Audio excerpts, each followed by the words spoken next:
Hey guys, it's Mick. Welcome back to more Persona 3 FES. And the last one, we spent time with a good chunk of people. We spent time with Kenji, as well as Kazushi from the Kendo Club, as well as an old couple that ran the bookstore. And that was super sweet. And in this one, well, we're going to Tartarus. Let's go! Let the others know, of course.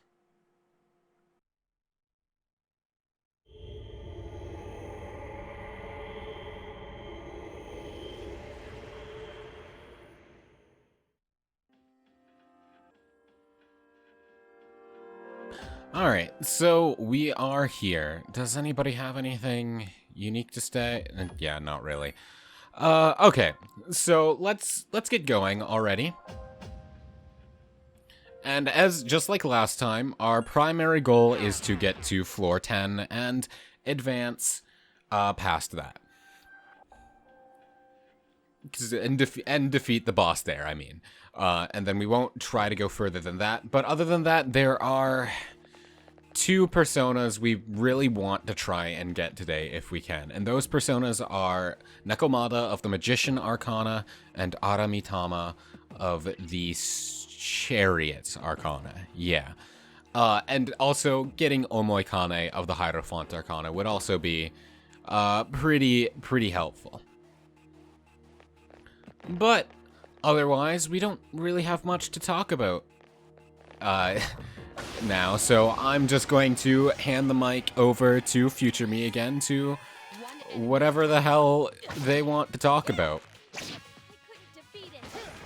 So today I'm going to be talking about the protagonist's initial persona, Orpheus. Orpheus is a famous figure in Greek mythology, and I'm sure many of you have heard his story already. I myself first heard it in high school, and I'm pretty sure that's common.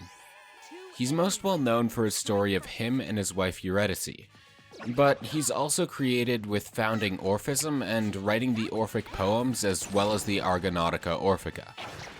So it goes, Orpheus was the son of either Oeagrus, a Thracian king, or the sun god Apollo, and his mother was the muse Calliope, and he was born and raised in Pimplia. At some point, Orpheus met Apollo, who gifted him the golden lyre, and taught him to play, while his mother taught him to sing. He quickly became very skilled at creating music, and he earned the titles Master of Strings, which is a title he gives in his introduction in Persona 3, as well as Father of Songs, and he was said to be able to charm nature itself. He supposedly sailed with the Argonauts, using his music to aid them in passing the sirens. When the sirens would sing their songs in order to entice sailors to come to their doom, Orpheus would in turn play his own music to combat it and drown it out. At some point he met Eurydice, commonly but not exclusively thought to be an oak nymph, and he fell in love with her and they married, and for a short while were very happy. But soon after, Eurydice was wandering through the forest of nymphs and was bitten by a viper. Some interpretations say she was sexually assaulted by a satyr or a shepherd named Aristeus, and she was bitten as she tried to escape.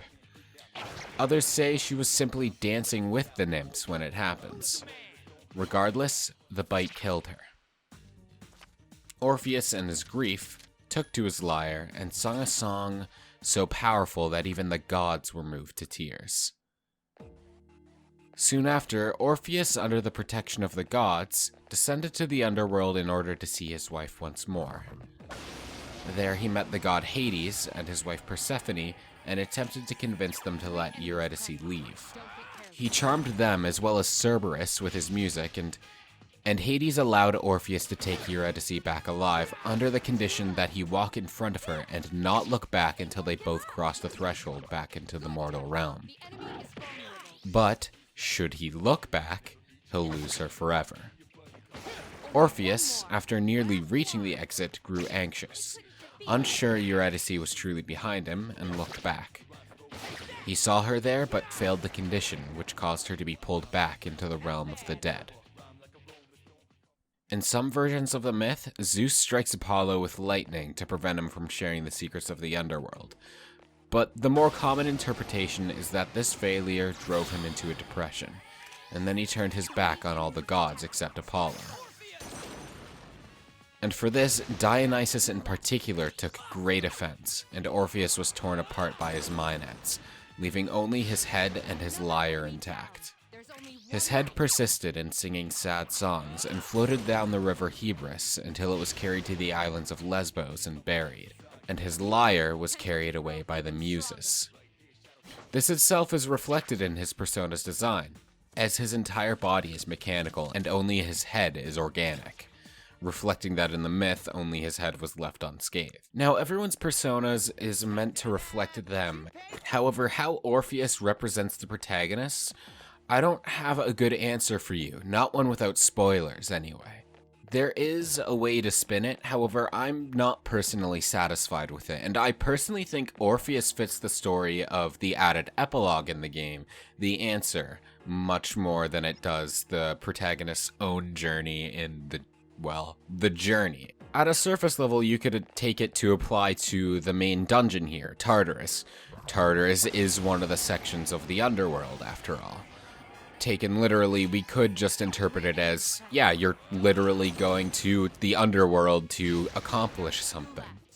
Another angle I can think to look at it as is how Orpheus was said to be able to charm so many.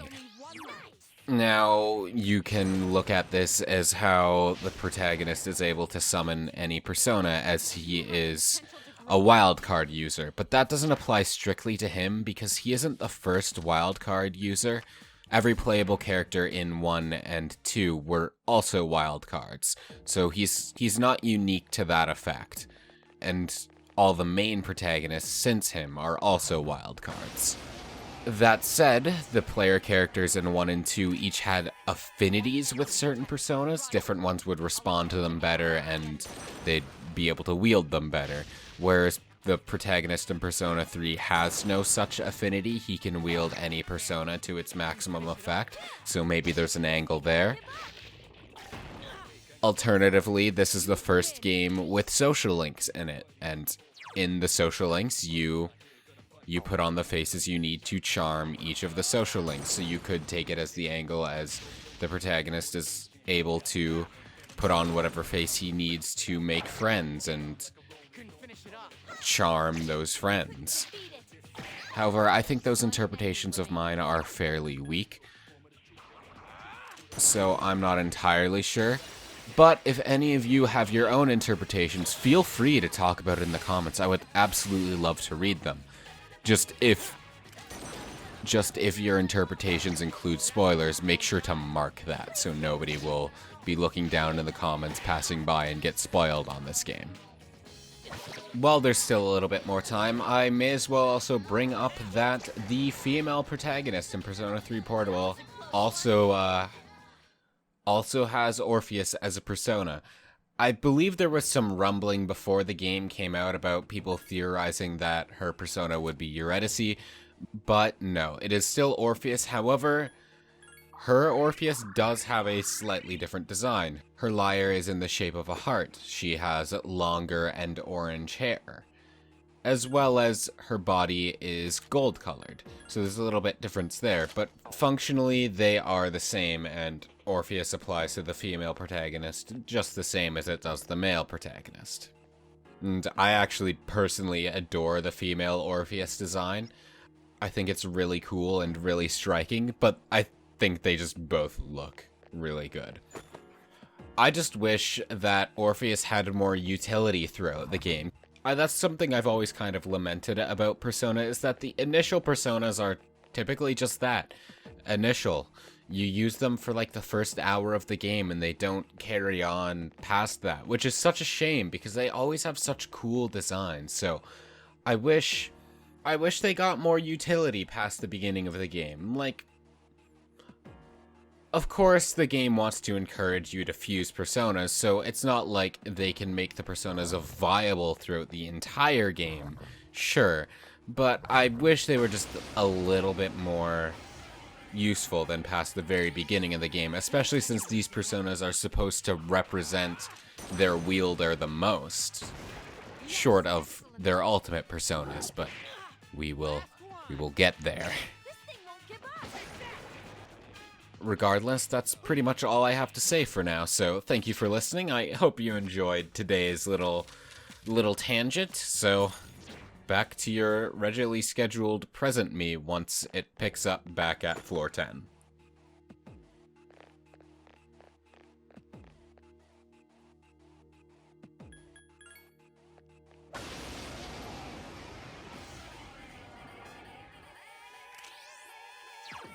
Enemies present. Don't get careless.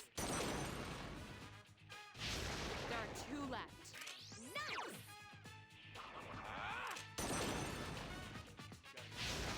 Another enemy down. There's only 1 left.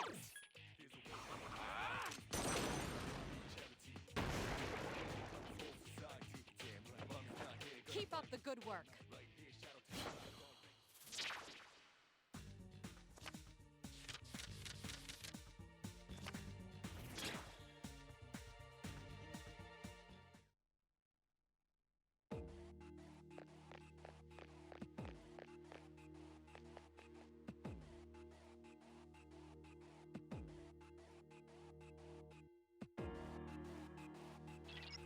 I detect 3 shadows in this floor's central area.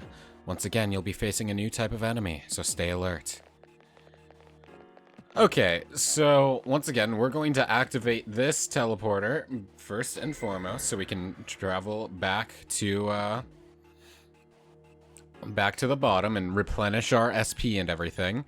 And you probably noticed as I was going up, I fought less enemies along the way, but just because I wanted to make sure I had enough stamina for this, right? Make sure that I'm not overextending myself. So once again, I'm going to save real quick. Now that that's taken care of, let's go back up, and I'm actually not 100% certain that we'll be able to take care of this boss right now. And that's just because it has a good amount of attacking options. It knows one of each of the 4 elemental spells, and it is resistant to all elements. And it knows Magaru, specifically, which is wind damage to all enemies. So it'll hit all of us with wind. So if it uses that, we're basically done, because that'll just hit Junpei and pretty much screw us over. But there are 3 of them, so once again, this will be another thing where it'll be easier once we take one of them out and move on and so forth. So my basic strategy is this. So I'm pretty sure it's not strictly weak to strike attacks. Like, a strike attack won't knock it over. I don't think it might. If so, then that'll be helpful. But it does take more damage against strike attacks, I believe, if I'm remembering correctly. And of course, we'll have Yukari mainly on healing duty, and then Junpei, you can do whatever. Honestly, I might just let you die. If you're too much of a hassle, I might remove you from the party and just try without you. That actually might be the strat. Because if you get hit by Magaru, they're getting a once more... that might actually be the strat, but we'll get there. Yeah, but let's go. It must be guarding this area. It's strong, so be careful. I'll do my best. So yeah, immediately, Yukari, please just heal. And Junpei, you can do whatever the hell you want. Okay, so let's get going with a bash. Oh, it does knock it over. Thank God. Okay, this will be much easier than I was expecting, though. I don't know why I thought it wasn't gonna knock it over. The enemy is vulnerable. But yeah, that'll make this so much easier. I have a use for waiting. You guys stand by.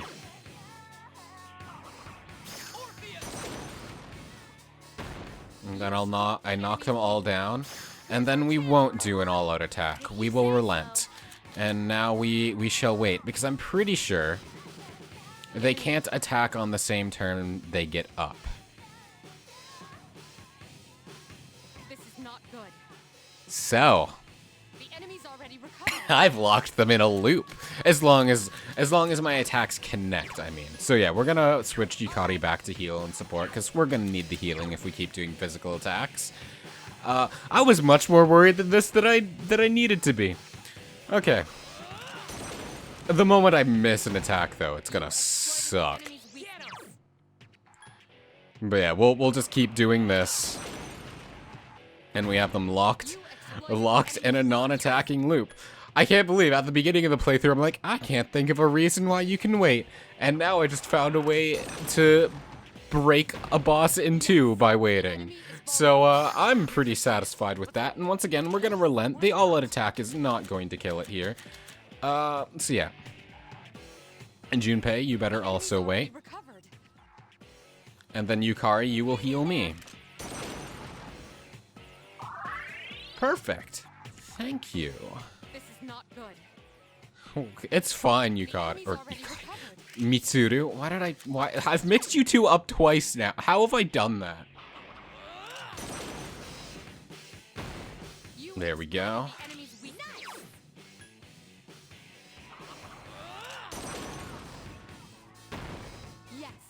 I still don't think all-out attack is going to do anything. Yes,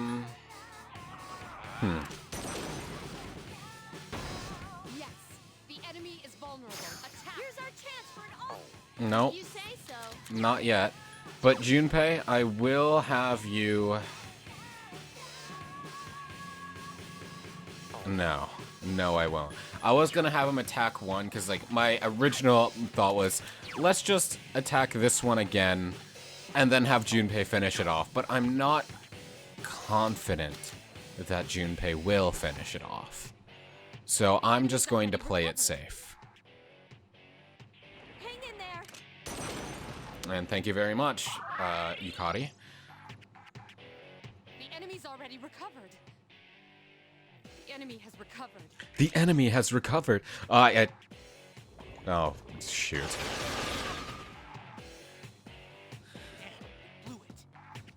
Whoops, that was a mistake. It should be fine, but it didn't get a once more, I noticed, so at least that's a thing. That will, though. Oh, that sucks. Oh, that sucks.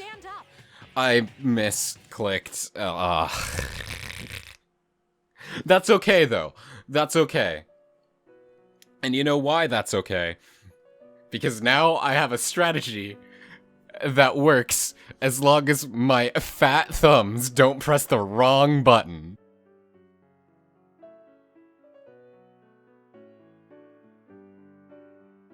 But also, you see why I was worried.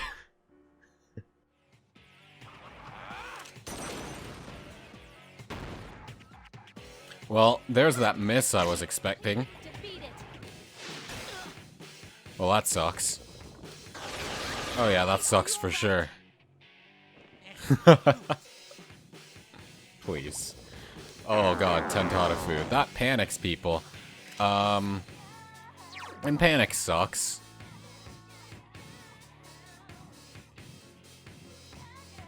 Because it's basically, hey, they may or may not attack.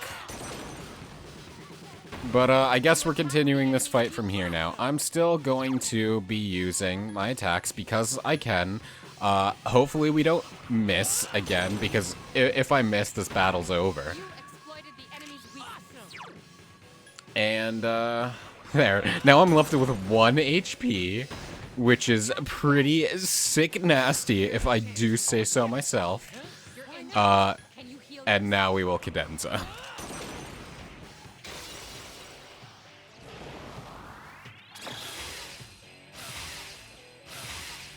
Also, Yukari, please snap out of it. Okay, you know what? That's not too bad. I think that Tentata Fu... Hold on.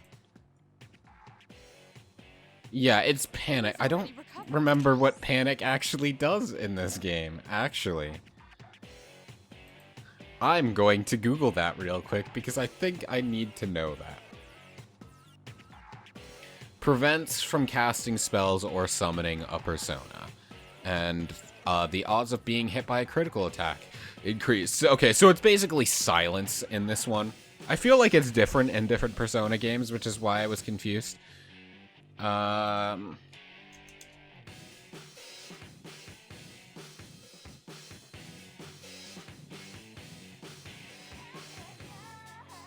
Yeah, panic in Persona 4 is like confusion. You attack your own party members and things like that. Okay, so yeah. Either way, I guess, Yukari, I'll have you stand by for now. I don't want you wasting my items, so we'll just keep smashing and bashing for now. The enemy is vulnerable. Keep going. That one's almost dead, actually. But the others won't be, so Junpei, I give you free reign to attack that one and that one only. Everyone else has enough HP that it's The enemy is vulnerable. Attack. that it's not the same, like that they'll still be alive. But yeah, the reason I'm not gonna show the whole battle again because it mostly progressed the same, so like it's really nothing unique. But I'll let you.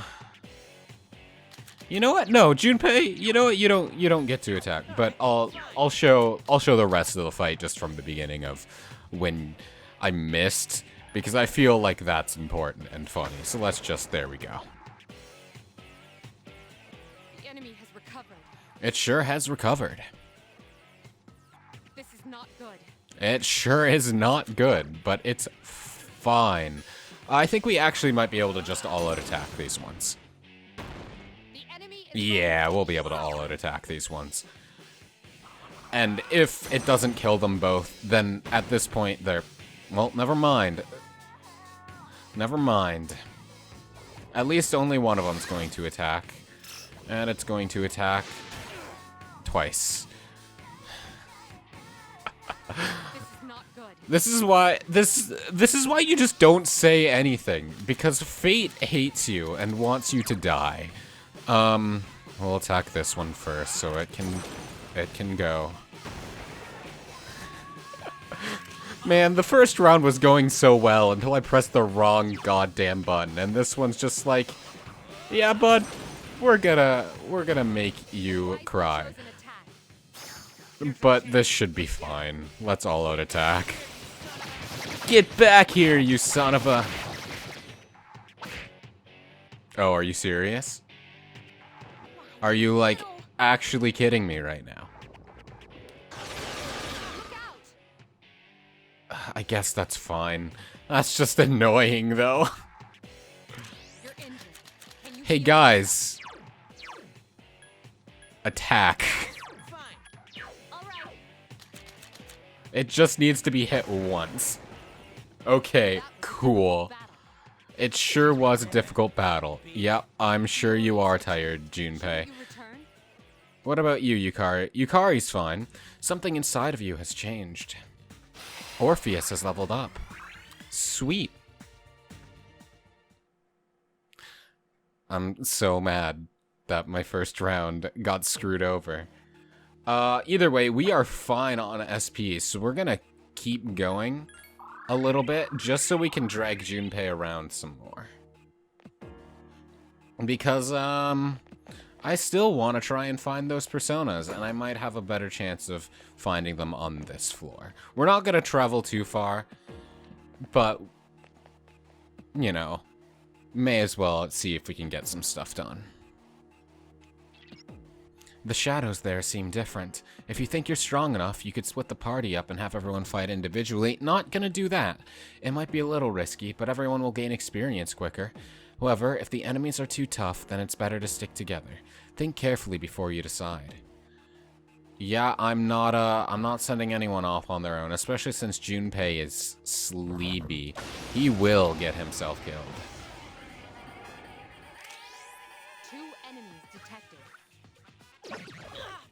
Are you serious? Oh, hey. Yukari learned Garu. She can attack now. I have literally never had such bad luck with what Persona Shuffle Time has given me. Like, it just keeps giving me Pixie and Opsitus. But Two distressed enemies detected. I need something else. I can fuse Nekomata. I can do that. But I still need Aramitama. Or something I can fuse into Aramitama. You have the potential to grow even stronger. But it's just not giving me anything.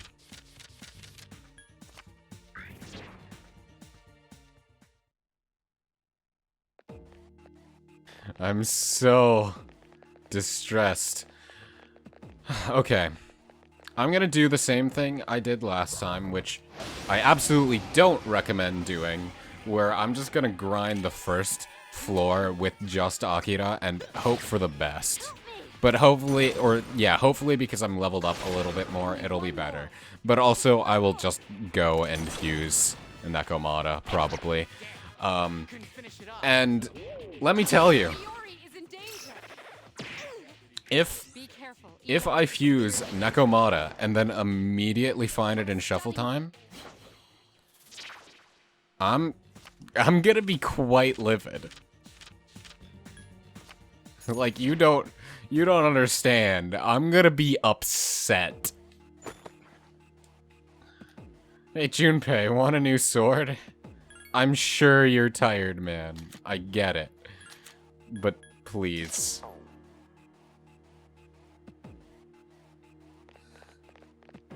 I'm so upset. Like, my luck is bad, so I should have expected this, but also I've never had such bad luck with shuffle time. Like, for real. It usually gives me what I need by now. So, like, what the hell?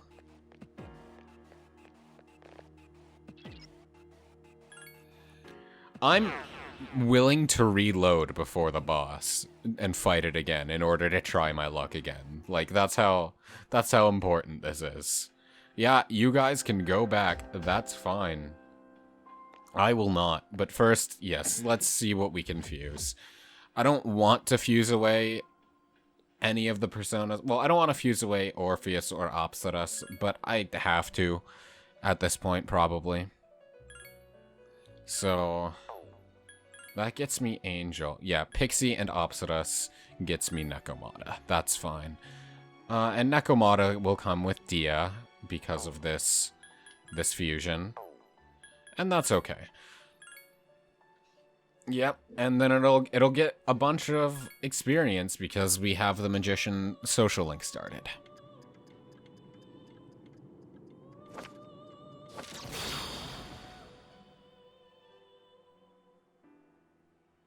I'm Nekomata. I guess I have no choice but to protect you. Nekomata is about to level up.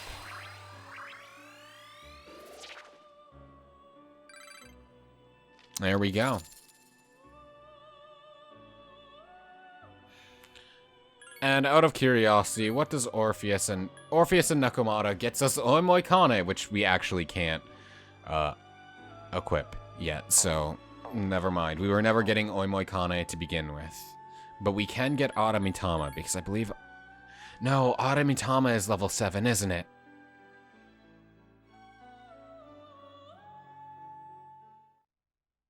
No, Aramitama is level 6. Well, Aramitama is level 6. We'll be fine. We do need to get Aramitama, like, desperately. So I'm gonna just keep farming. If I get Pixie and Opsitus again, maybe I can fuse them away into something else. We'll see. And we'll see what we get. We'll do our very best. Well, we got Pixie and Opsitus again, so I'm going to clear out this floor, go back to the warp, see what I can fuse with what I have now, then. Alright, well, what can we do with this? We can get Angel, if we want. Well, we can't get Fornius or Oimoikane, because we're not that level yet. We can get Alp. Okay, nothing there necessarily.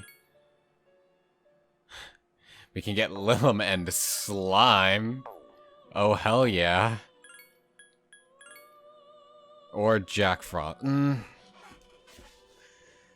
See, nothing here, really. Like, I can get Angel. As much as I don't want to get rid of Orpheus, it might be worth it. So, yeah, let's get rid of Angel.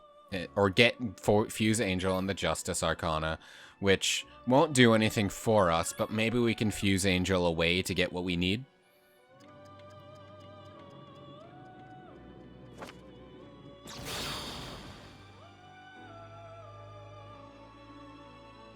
I am Angel.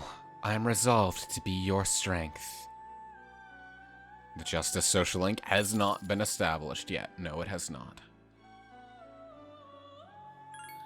Okay, what can we do with Angel? We can get Aramitama. Alright. Alright. Just out of curiosity, what's the triangle spread of these ones look like? We get Grr. Okay, all is well. We fuse Pixie and Angel, we get Aramitama. Okay. I'm good with this.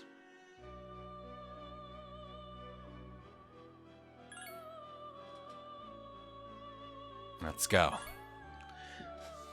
It still sucks that we couldn't get them from Shuffle Time, because you can get them from Shuffle Time in the Thebo, I'm pretty sure. But it just wasn't meant to be.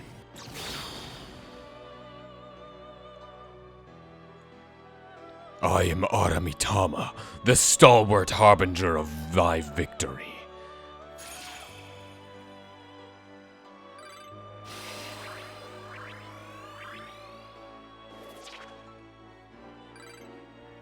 There we go. It's a shame we got rid of Orpheus, though, because keeping Orpheus and having Apsaras would have been exceedingly helpful, just because of that group heal with evasiveness up, but sometimes it just be like that. Either way, now that we've gotten what we've needed, I believe that will be all.